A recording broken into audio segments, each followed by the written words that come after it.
Kenapa lagi dia? Untuk sementara, Bu. Biarkan Narsi istirahat di kamarnya dulu, Bu. Kalau di WC yang kotor, itu bisa mengganggu kesehatannya. Apalagi dia lagi hamil. Dia butuh tempat yang nyaman, Bu. Enggak. Dia nggak bisa tinggal di sini. Lihat perutnya. Nanti semua orang akan membicarakannya, menggosip dan menggujingkan. Iya, Bu, saya ngerti. Tapi untuk kali ini aja ngertiin kondisi Narsi, Bu. Cukup! Saya budenya. Lagi pula, kayaknya Anda sudah tidak ada kepentingan lagi di sini. Jadi silakan pergi.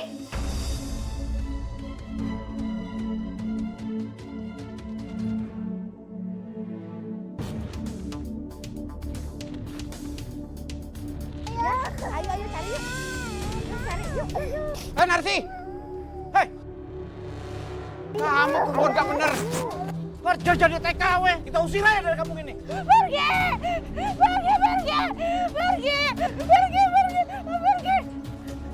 Awas kamu ya!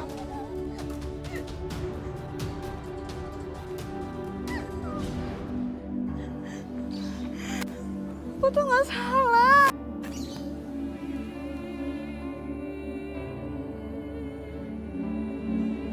Hei! Kamu! Perempuan yang ngotoin kampung ini. Bikin sial kampung sini. Aku tuh gak salah. Saya tuh gak tahu apa yang terjadi sama aku. Aku tuh gak salah. Sawah, Bu. Iya, kita ke sawah, liatin kebun ya, Bu. Benar. Ini udah panen kayaknya kita ya. Awas, Bu. Bu, lihat deh. Kasihan ya. Udah hamil gila lagi. Dasar perempuan nggak tahu diri.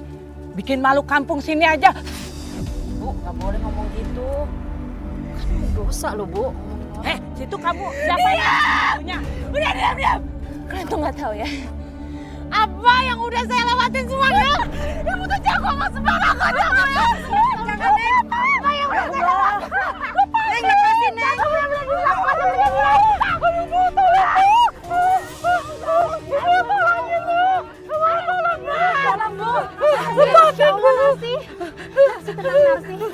Ibu itu nggak bersalah, Narsi. Saya juga gak bersalah. Saya ini diperkosa. Saya juga gak mau kayak gini. Saya benar-benar melakukan gak wajar sama majikan saya. Saya gak mau kayak gini. Iya, Narsi, saya tahu. Ada saya di sini, Narsi. Saya bisa dengarkan cerita kamu. Tenang ya, Narsi. Kamu lepasin ibu itu sekarang ya. Ayo, Narsi.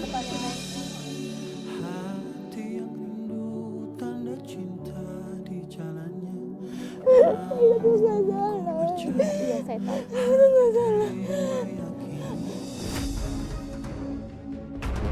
Ya Allah. Minggir. Ibu minggir. Minggir.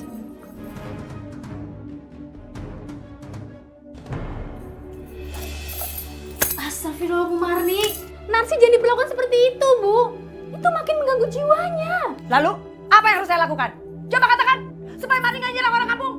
Saya ini malu. Iya, tapi bukan seperti itu solusinya, Bu. Diam kamu. Kamu jangan ikut campur. Saya budenya. Saya yang merawat Marni dari kecil. Jadi jangan ikut campur. Ngerti kamu?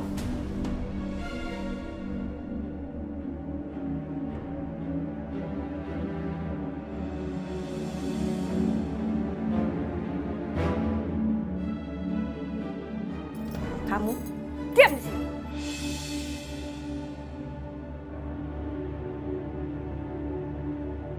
Marni, aku mohon sama kamu. Aku mohon, tolong kamu lepasin Narsi. Aduh Mas, jangan suka denger apa kata warga deh. Mereka itu tahu cuma dari kulitnya. Mereka tuh nggak tahu permasalahan sebenarnya. Iya, aku tahu. Aku ngerti. Tapi kan kasihan Narsi kalau sampai dipasang seperti itu. Mas, sebenarnya aku tuh mau nyelamatin Narsi. Mas kayak inget apa? Waktu dia mau bunuh diri. Iya, tapi kan ada cara lain, Marni.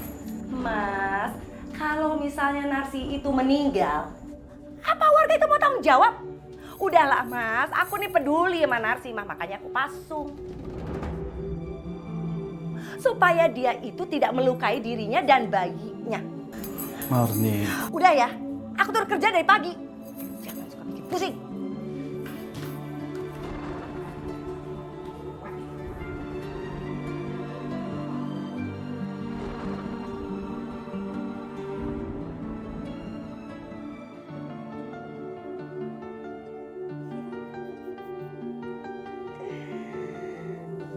Aku tuh gak bersalah. Aku tuh gak bersalah.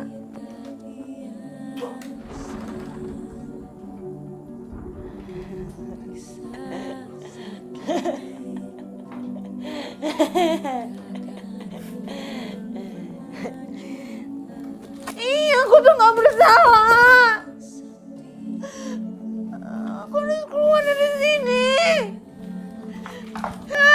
Aku gak bersalah. Kamu! Kamu yang bersalah! Kamu! Kamu yang buat aku menderita! Keluar! Keluar!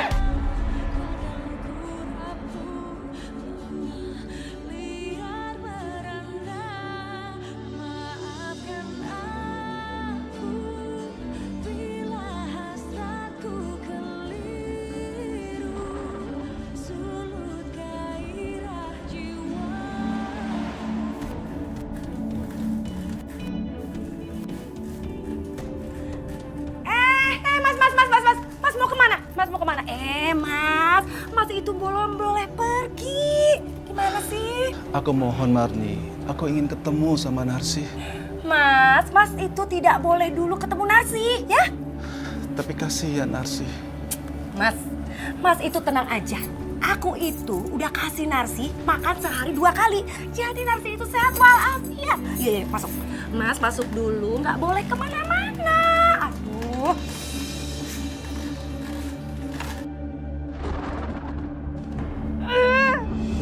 Keluar! Keluar kamu keluar! Keluar!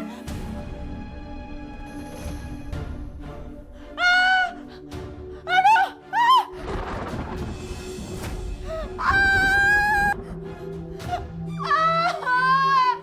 Ya Allah, itu Narsi suaranya.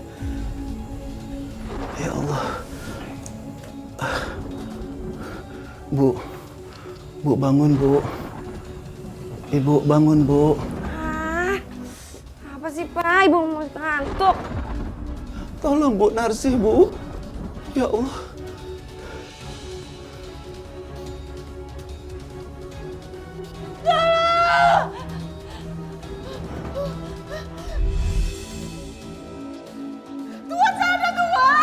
Akan ada yang dengar teriakan kau, ha?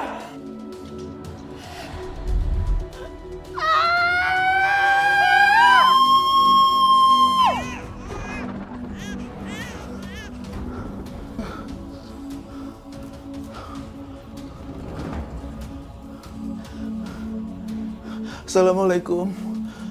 Bu Yanti, mohon maaf saya telepon malam-malam Bu. Bu, saya mau minta tolong Bu. Tolong datang ke rumah saya Bu. Saya sangat khawatir sama Narsi Bu. Narsi teriak-teriak kenceng banget Bu. Tolong ya Bu ya, datang sekarang ya Bu ya. Tolong ya. Mas, ngapain sih pakai telepon aku? Untuk telepon Bu Yanti? Narsi itu, biarin aja teriak-teriak nanti juga diam sendiri. Apa sih, bikin malu aja kalau semua orang tahu heboh ngurusin ini. Ya Allah, astagfirullahaladzim Bu. Ponakan saya itu lagi sakit, teriak-teriak Bu. Masa kamu lebih mikirin tetangga sih? Tolonglah Bu.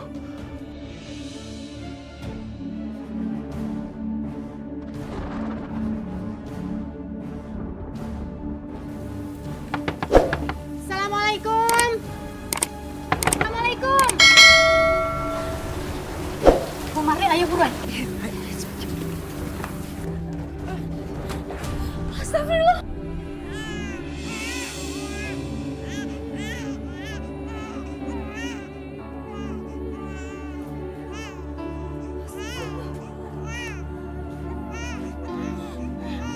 Mau dibawa kemana? Mau dibawa kemana apa itu? Anak haram itu harus dibunuh. Jangan Narsi, jangan. Anak ini tuh nggak bersalah Narsi. Dia udah nyusahin hidup aku. Dan dia akan nyusahin hidup kalian. Jadi balikin. Dan aku membunuh bayi itu. Balikin sekarang. Bu, tolong pegang anaknya sebentar, Bu. Mau dibawa kemana? Balikin dulu sini. Kamu mesti tenang, Narsi. Anak ini nggak bersalah, Narsi. Bersalah. Narsi. Bersalah. Sabar, Narsi.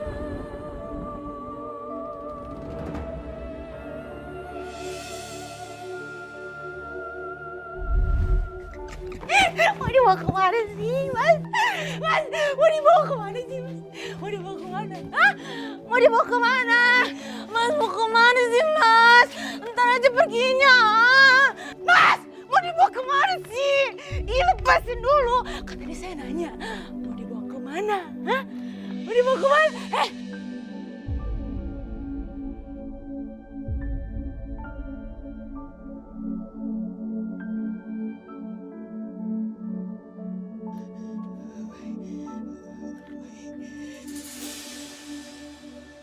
Bayi setan! Iya, itu bayi setan itu. Iya, itu harus dibunuh. Harus dibunuh. Itu bakal nyusahin kalian soalnya. Bayi setan itu.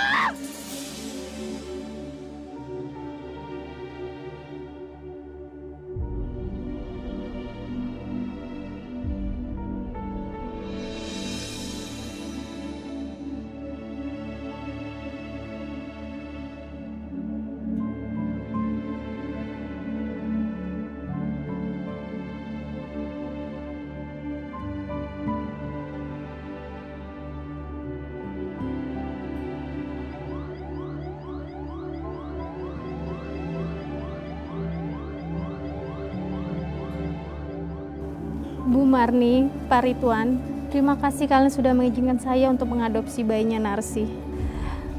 Pak Ridwan, sepertinya Anda yang berhak untuk memberikan nama untuk bayinya Narsi, Pak.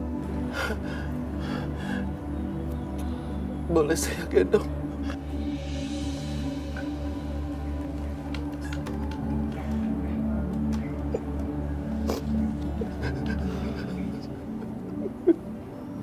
Udah Mas, sabar Mas.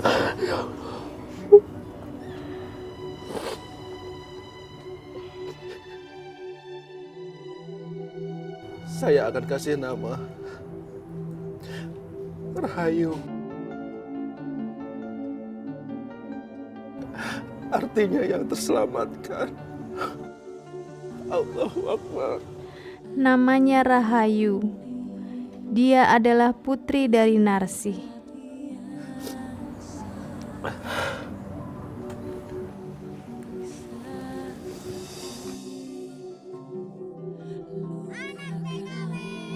Orang kampung menyebutnya sebagai putri dari TKI yang diperkosa dan hidup Rahayu selalu penuh ejekan sejak di taman kanak-kanak. Sini sayang. Nggak apa-apa, Dok. Nggak apa-apa. Yang sabar ya, Dok ya. Rahayu.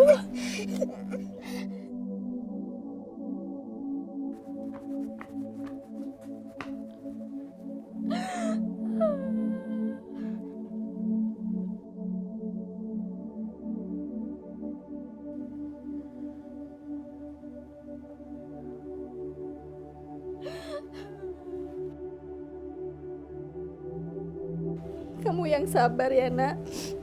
Ibu selalu ada buat kamu. Yuk, nanti pulang sekolah kita belajar bareng ya. Oke, boleh, Kak. Adik, kamu ngapain sih deket-deket sama anak TKW nggak jelas ini? Apaan sih kamu? Kamu denger ya, jangan pernah kamu deket-deket sama Adi lagi, ngerti? Dasar cewek nggak jelas. Ayo. Dan sesuai dengan janji Yanti, Rahayu tidak mengalami nasib yang sama dengan ibunya. Yanti mengirim Rahayu belajar keluar kota dan dilarang kembali lagi. Rahayu tumbuh menjadi gadis muda yang cerdas dan berprestasi.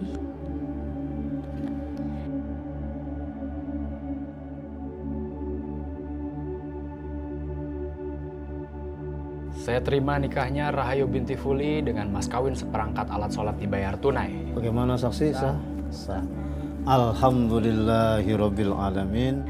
Rahayu akhirnya menemukan kehidupan surganya, di mana dia jatuh cinta pada pria yang menghormatinya dan bersedia menikahinya tanpa melihat masa lalunya.